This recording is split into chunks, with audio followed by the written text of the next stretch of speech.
Do. Welcome back to 4th and 20. We're going to be breaking down the NFL Cowboys draft today from an unbiased, unpredicated, pissed off Cowboys fan. Let's go. Let's get after it, brother. All right, first things first. You might notice I'm wearing the suit. That's because we're here to talk business today.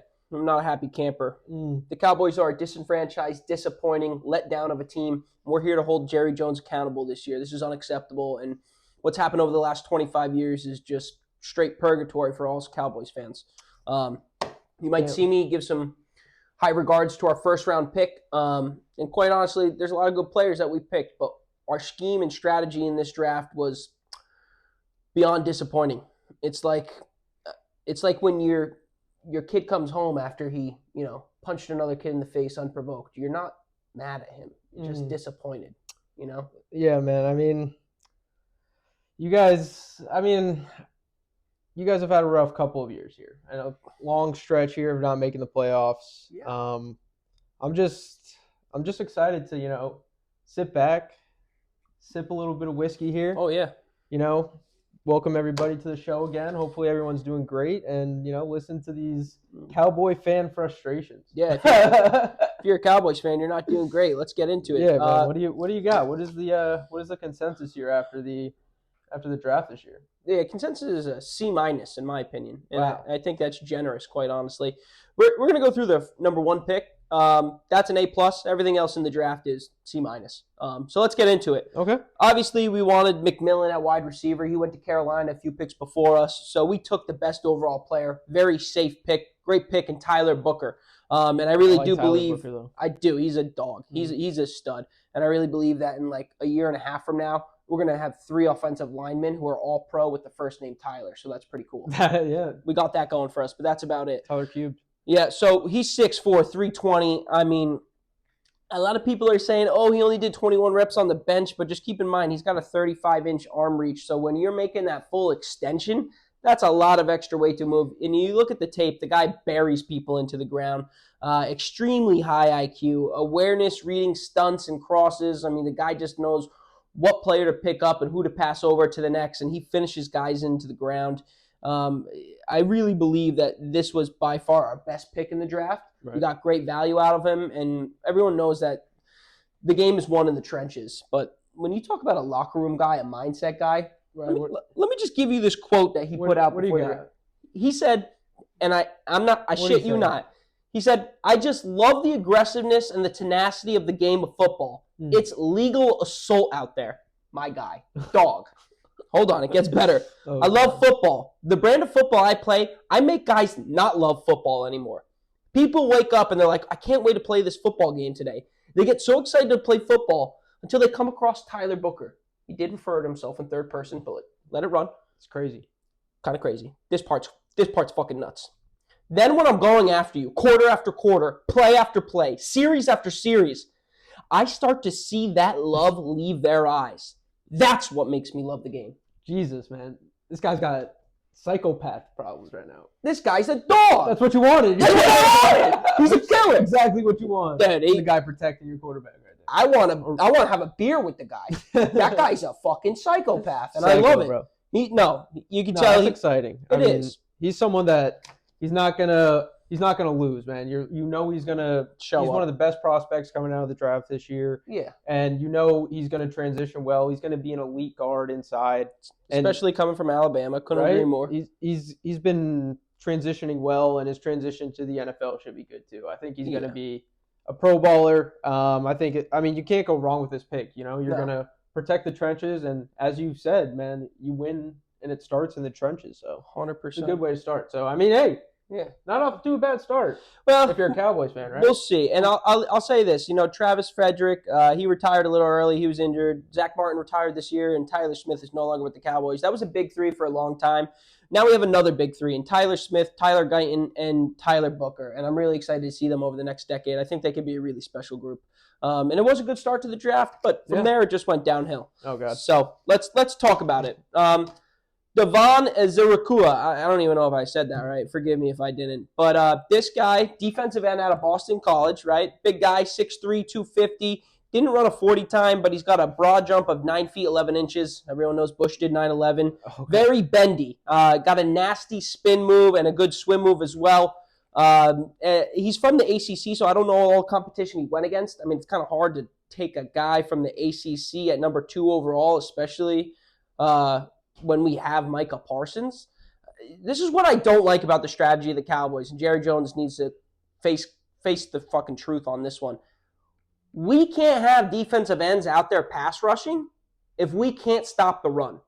I really wish we had taken a defensive tackle here, maybe gotten one of those top 5 running backs or one of those wide receivers that were still on the board. Like, this is a guy who's going to rotate in only when we're not getting our fucking face punched in by the run game. He's not going to be on the field because we can't stop the run, and that's been a problem for the last 10 years. So I really wish we had went and gotten more value in a defensive tackle, a running back, or a wide receiver at this position. It's no disrespect to Donovan. I just don't understand the strategy versus the players that we really needed at that time. So I hate that pick, to be completely honest. I'm really disappointed, and quite honestly, it gets worse at number 3.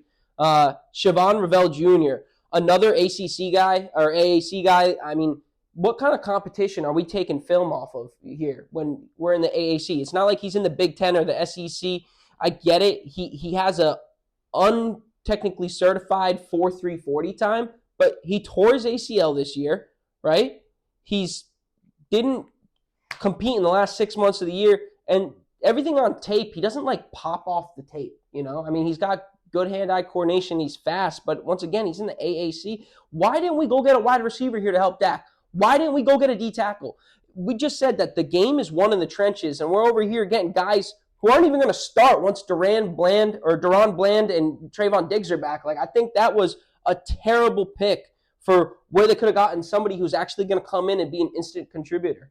Yeah, man. I mean, we take it back to the Donovan pick from Boston College. I mean, he was a good defensive end, and I understand what you're saying. Like, there are positional needs, and you have other gaps besides getting a pass rusher when you do have maybe the best pass rusher in the league right now, right, at Micah Parsons. But I mean, it's not bad to always have kind of like a surplus of pass rushers, and you should maybe always be in the market for a good pass rusher because, hey, man, if you have one good one, it's not going to be a bad thing to have 2 because there's 2 sides. And, I mean, that's part of the trenches too, like you're saying. So, all right, but let me say this, though. You're not wrong. There's a good quote, too. You can never have too many pass rushers, right? But there was a lot of very good wide receivers on the board. Do you know who the Cowboys' second wide receiver is? Can you name him? Tolbert. Okay. Who's next? I don't know. Who's next? Yeah, exactly. It's Kavontae Turpin, who's our kick returner. And by the way, Tolbert, nothing special. He's not bad. No, he's not bad. He's good. Nothing special. But he's nothing special. Yeah. And if you want to make a difference in impacting the team, it's not a defensive end when you have Micah Parsons. And you just drafted another DN last year as well, too. Like, I think there was a lot more value there at wide receiver who could come in and be an instant starter. Right. It's no disrespect to him. He's a great talent. He's got a lot to offer. I just don't think it's what we needed at this point in the year. Right. And I guess that comes down to, like, how the Cowboys are grading these players and if they're doing it by positional need or they just have a scale of who the best player is and not drafting by positional need, but who the best option is. Best available, right? So that's true. It comes down to that, and I don't know. Do you know what their typical like philosophy is on that type of whatever the fuck it fucking sucks. Okay, I don't know. You tell me, Jerry Jones, because you clearly don't have any rhyme or reason to what you're doing, and it hasn't worked the last 25 years. So why don't we just bring Jimmy Johnson back, let him run the team like he really should have, and you keep digging oil, okay? And shut up. Well, so, I don't think. Yeah, I don't know, man. And then the next pick, who was it again? Siobhan Revell Jr. See, Revell, like you don't even know who he is. No, I know Revell. I mean, he was a potential up the late first round pick. And he got injured, which is true. That's fair. Yeah, I mean, they were saying that about him. As a Packers fan, I mean, I was looking at potential cornerbacks that we could draft in the first round. So I was definitely doing some research on Revell. He was a prospect. He was a little raw, and you didn't know like the level of competition he was going against necessarily. Yeah, like how many actual quarterbacks made it to the league from the AAC? So, yeah, I mean, he looks good. He has good instincts, good athlete, but coming off an injury, you just don't know. Right. But that's one of the players that I'm going to look at and say, I'm not going to get my hopes up, but hey, if he hits, I'm going to, like, that's good. That's good, right? So it's definitely good. And once again, I'm sorry. Go ahead. Finish. No, you're right. I mean, it's just like you might not be super hyped about the pick, but I mean, you never know with these picks ever, and a lot of these don't even tend to pan out in another 2 to 3 years anyway, and maybe that's when the need comes up. So, well, that's fair. I mean, in 2 to 3 years, maybe Deron Bland and Trayvon Diggs are no longer there. But all I know is we have two of the best cornerbacks in the league. right. Trayvon Diggs set the interception record, and Deron Bland set the interception pick six record. Yeah. We have two guys who aren't going anywhere. So what are we doing at this pick here? Like, go get a D tackle. Stop the run. Some depth. They were both hurt last year, right? They were both hurt last year, but it's not like we don't have other guys who we drafted last year. So I don't know. Once again, it's not a reflection of Ravel Jr. It's more of a reflection of what do they know internally that we don't know, because to me it doesn't make any sense, because as a position group, we're kind of loaded at that spot. Right. You know? Yeah. I know they always say make your strengths even stronger and your weaknesses. That's competition to the room. But they're all pros. Like, we're talking about guys who set records for interceptions and interception returns. It's not like we're talking about guys who are like, yeah, they had a good season. Yeah. No, we're talking about guys who led the league and set records. Right. So I don't understand that pick at all. Mm-hmm. But I'll let you. Any other final thoughts on him? Not too much, man. Who did you have next? All right, so this one I'm actually excited about. We didn't have a 4th round pick, but in the 5th round we took Jaden Blue, running back out of Texas. I think this is honestly the most fun pick that we got. I don't know if it's going to pan out, but I really like watching his tape. I think he's got a lot to offer. He ran a 4.38. He's 5'9", 200 pounds. Great back out of the backfield on passing downs. He had 8 touchdowns as a receiving back. 8 touchdowns running the ball and 6 as a receiving back. And he averaged over 5 yards a carry. I really believe that if he can put on a couple extra pounds and stay healthy, that he's probably going to be the full-time starter. I mean, everyone knows it's a running back league where they rotate now, but I think he's going to be the go-to guy within a handful of games this season. I think by the 5th or 6th game this year, he's going to be the clear starter. And I think he's fun to watch. I think he's explosive. And I think that with those 3 Tylers on the offensive line, this guy could, be a flashy player. Makes you want to watch the game again. So I'm excited about him, I have to say. No, yeah, he's a good one cut guy, finds a gap, hits at 100% speed, and I think you said he ran like a 4.4. Was that right? 4.38, yeah. Yeah, I feel like he looks faster than that on tape too. Yeah. Or I don't know, but he looks quick. He looks like he has that home run speed. Like once he gets going, you're not going to catch him. Yeah. And he had a good year last year, but he also had 2 years behind Bijan Robinson and Jonathan Brooks. So we don't even know, and this guy's best football might be ahead of him. I hope so. I hope so. It's exciting, and what you say is going to be fun to watch. And sometimes in a 5th round pick, hey man, that's all you want is someone fun to watch. Yeah. So. It was certainly relieving after watching what we did in the first 2 rounds and not having a 4th. I'll say that. But yeah, a lot of hope for him. Last we got Shamar James, linebacker out of Florida. Now we traded a 5th and a 6th to move up and get him. He's 6'1", 231. He didn't run a 40. He looks like a very high IQ player. Like he goes for the ball, not necessarily just to make a tackle. Very well at reading the defense and guards that are pulling and stepping up to make a play. Nothing really pops off film though. Mm-hmm. So I don't know. Maybe they interviewed with him and he had a really good interview, or maybe they know one of the coaches over there at Florida and they said, hey, this guy could be something special. He's very raw. You can build with him. Maybe that's why they traded up. But once again, disappointing. We gave away 2 picks to move up and get somebody who doesn't really necessarily stand out on film. He's a smart player. He's got a lot of good qualities. I'm just hoping that, they had some inside scoop on him being raw potential and that they can sculpt him into something. But I really would have loved to seen us keep those 2 picks and added some depth to the defensive line once again. Yeah, it's hard to argue with your point. I mean, you're giving up a 5th and a 6th just to move up a little bit in the 5th. So right. I don't know. I mean, it's really giving up those picks for a core special teamer at that point for maybe a potential spot to fight for some playing time. But yeah, I don't know too much, but who knows, man? I mean, he's most likely going to be a special teamer fighting for some time. But who knows, man? I mean, they clearly see something in him, so they moved up for a reason. I don't know. We'll see, right? Yeah. They obviously know something I don't know. Yeah, but there's a lot of people out there that know things I don't know. So So no 6th round because we traded it. Right. And then we have 3 7-rounders who, quite honestly, I'm not even sure any of them are going to make the team, to be bluntly honest. Round number 7, pick 217 overall, Jay Tua. Not really even sure that's how you say it. 6'2". Pronunciation pending. Pronunciation, whiskey talk. 6'2", 342. That's pretty much what I like most about him is his size. Like he can anchor a gap, maybe 2 gaps. What was the size? 6'2", 342. Wow. Yeah, but don't forget we had a 1st overall pick last year in Mozzie Smith, who's holding down the defensive line. So at the 7th round pick, I don't know how much playing time he's going to get. Maybe he becomes the guy next to Mozzie Smith on run packages where we throw them in there and they just, block a freaking double lane highway. I don't know. I hope so. Right. But I don't see much more than him eating up space than actually making plays. Yeah. No, yeah, I don't know too much about him, but I know he started 3 years UCLA, so a little bit older of a prospect, but coming out with some experience, who knows? Maybe they see him as someone who can kind of just come in, be a big body, stuff the run a little bit. I know it's late, but at least they're taking some shots there. We'll see if he's a gem at the end there. That's all I can hope. I wish they had taken those shots at D-tackle earlier on, but let's hope so. Next, we got at 239, Phil Mafa. Sounds like mafia. Running back out of Clemson.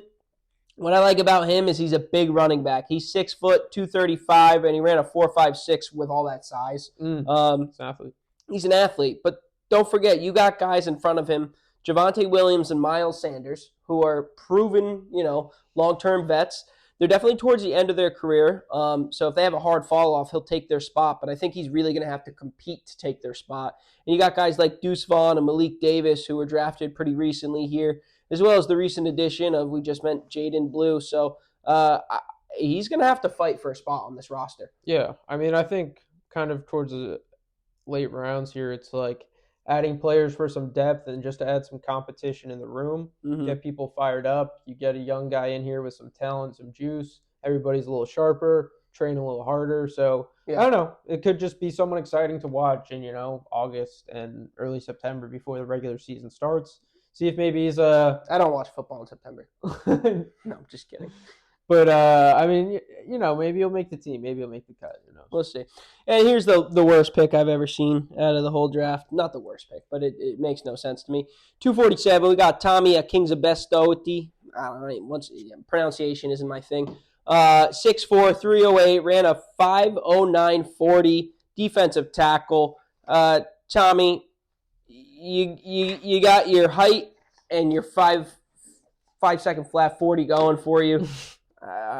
He's 320. He's not 320. He's 308, and he's 6'4". So it's not like he's 6'4" is big though. Yeah, 6'4" is tall, but not a 308 versus a defensive line or offensive line. 320. I don't know. You say he's in between there somewhere. I would like to think he's 320. Listen, if he makes the cut and he comes into the season weighing 345 at 6'4", we're having a different conversation. But I just don't see a pick like that making a difference. Like you just took a defensive tackle in the 7th round. I would rather you take a shot on a wide receiver that runs a 4.28. That's not great, but it's very raw and you can manipulate. There's no 4.28 receivers left in the 7th. Yes, you're right, but you get what I'm saying. I'd even rather you take a kicker for the future. Like I would rather you add a spot that is a little bit more of a risk than somebody we just drafted the same position in the 7th round, who we know is not high caliber. We should have been drafting a defensive tackle earlier on at that 2nd or 3rd spot instead. Then maybe taking, instead of trading away 2 5ths and a 6, a wide receiver there to add to compete with Jalen Tolbert. And now instead we're just kind of throwing darts at the wall here. So I'm beyond frustrated, PJ. I feel like I'm living in purgatory. I don't think it's that bad, man. Like I feel like just look at the positives here. You guys drafted 2 defensive tackles at the end here. And like you said, it starts in the trenches. I mean, you got a stud offensive lineman. You got an edge rusher. Rushing the quarterback, very important. And you took 2 shots in the 7th. Maybe you have a shot of one of them hitting. But it adds 2 levels of competition for that one position, defensive tackle there in the 7th. So, I mean, I think it's good when there's a position of need to take multiple picks at that position. At least they took a shot at it twice, right? We'll see how they compete. They'll go in there, add more players, more bodies in there. Maybe one of them is going to stand out. But, yeah, man, I mean, hopefully there's some brighter times ahead. I don't know what you guys are going to do wide receiver, but wide receiver's a big hole. yeah. Defensive tackle, we got Mozzie Smith and Jay Toya. And if the three Tylers can sharpen those two guys, I'll be happy with that. But Jaden Blue's the most exciting, and Tyler Booker is going to be a great addition. I'm not complaining about that. Definitely. I just think our second, third, and our last two seventh picks are very questionable. I think those last two seventh picks, you would have been better off going at wide receiver and having them compete as a backup for Kevontae Turpin and just letting him return. So it's not that they did a bad job. Yeah. It's just it doesn't make a lot of sense when you're looking at the positions that we're already strong at. And I wish that they had went and tried to go fill some points of weakness rather than strengthening some strengths. Right. Yeah, no. I mean, overall, I would probably give them like a B- this draft. Yeah. I wouldn't say it's that bad, but not bad. Yeah. Well, I'll say this. Yeah. Last year might have been the worst year of football that we ever watched. And as Cowboys fans, it's something new to us. It's something that we haven't lived through before. We've always been at least competing at 500. And I think that, that offensive line add is huge. Games are won in the trenches. And we'll see what happens, because at the end of the day, we all make these analysis and we all break down these tapes, and it doesn't really matter until they get out there on the field and they perform. So we'll circle back on this in a year from now. We'll see how the boys are really performing. Yeah, sounds good, brother. All right, boys. Thanks for watching, guys. 4th and 20. Stay tuned, subscribe, and like. Like, comment, subscribe. Bush did 9/11.